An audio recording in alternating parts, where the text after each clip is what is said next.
right, guys, what's going on? Welcome back to Chris's Sports Corner. Real quick, man. Hope everybody's having a great Sunday. I know I'm enjoying Sunday.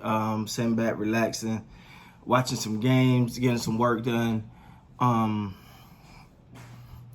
It's Sunday. Sunday is normally a chill day for many people. Enjoy some good food. I hope everybody's enjoying their Sunday, man. Real quick. Like I always say, man, continue to hit me up on the social media sites, as well as, click the links below, check out the merch. Let me know if you guys like it and your thoughts on it. And hit this if you like this content, man, hit that like button, hit that subscribe button. Like I said, I really appreciate it, man. It means a lot to the channel, and what we're trying to accomplish here. All right, so let's get into it, man. The Toronto Raptors versus the Boston Celtics. I got to be honest. I'm going to say it right before I start this video. I didn't expect that. I didn't expect that. I'm surprised. I made a video yesterday where I talked about some of everything that's going on weighing on the Raptors, and that could be. But I'm not gonna sit here and make excuses for them because they're not a team that take excuses. So, and I laid out in that video why I thought they may have been impacted a little bit more than others, but no excuses, man. This is no excuse zone. So. Let's get into it. One of the things right off the bat I noticed that I thought was a little ironic is they were trying to get Siakam going because of the matchup that he had and his length. And that's great, but I don't think that I think that their style of playing is just let everyone get going rather than focus on one key matchup. So I think that kind of threw him off a little bit. But it was a little uncharacteristic for them to do that. I thought maybe I was wrong, but when I seen them trying to get that one matchup, I'm like, that's not how they play. They play everybody get going, everybody play well. Siakam picked up 3 fouls early in that game, which I think kind of diminished his aggressiveness a lot. But overall, they just couldn't hit shots, man. I was like, they had some great looks. So, if you're the Raptors, you're not going to hang your head on this one game because you're going to well, we got looks. We just got to knock down the shots. We know we can knock down the shots, so we're going to be okay. I think that's how the Raptors, remember, it's the same team that was down 2-0 to Milwaukee, so in the playoffs and came back and won that series. Milwaukee. And so they're used to this type of adversity. And I would even go as far to say I think they kind of thrive in it. I think this game was a wake up call for them.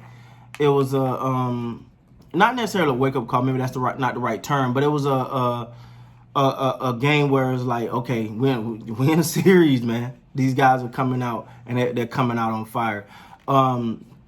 Disciplined defense, that's another thing I noticed, especially early in that game. It felt like they got sucked into the middle, and it was just guys wide open, guys wide. They normally, and then you started to see them tighten it up a little bit in that second half, but by that time, the Celtics was going, and they came out in that second half and continued to get that momentum, and they kept that momentum. So, disciplined defense, don't get sucked into that middle and leaving those guys wide open out there.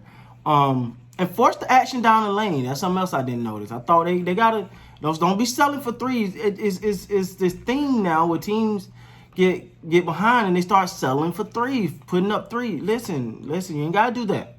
You ain't got to keep shooting threes. Force Kyle Lowry, I said Kyrie, wow. Kyle Lowry, Van Fleet. These guys are known for really getting in that lane, especially Lowry. He'll throw his body all around just to get in that lane and create contact. So I didn't see a lot of that, I think. And again, he do have the ankle injury, but overall, I didn't see a lot of that. So I think that's going to be key for them. All right, moving on to the Boston Celtics. Let me tell you, Marcus Smart had been struggling. And when he hit that early 3, I think he had like the first 3 for them. And when I see it, I'm like, uh-oh. You're like, okay, here we go. Because, he's a spark plug, man. He's a spark plug for that Boston Celtics team. And when he hit that 3 and got going, you start to feel like, okay, here we go. And, ironically, you can't say Jason Tatum had a really good game. He had a good game overall, but he wasn't, like, forcing the action. He wasn't dominant in this game. And I think that played a major role for him. I think that played a major role as far as him feeling comfortable. Like, I ain't got to force it.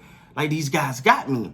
And like I said, you know, when everyone's getting going, they are not afraid to make the extra pass. You know, they are a passing. They're not a ball stop. I think that's one of the reasons why Kyrie Irving didn't work so well there, because you know he gets the ball, he do his thing, and he play.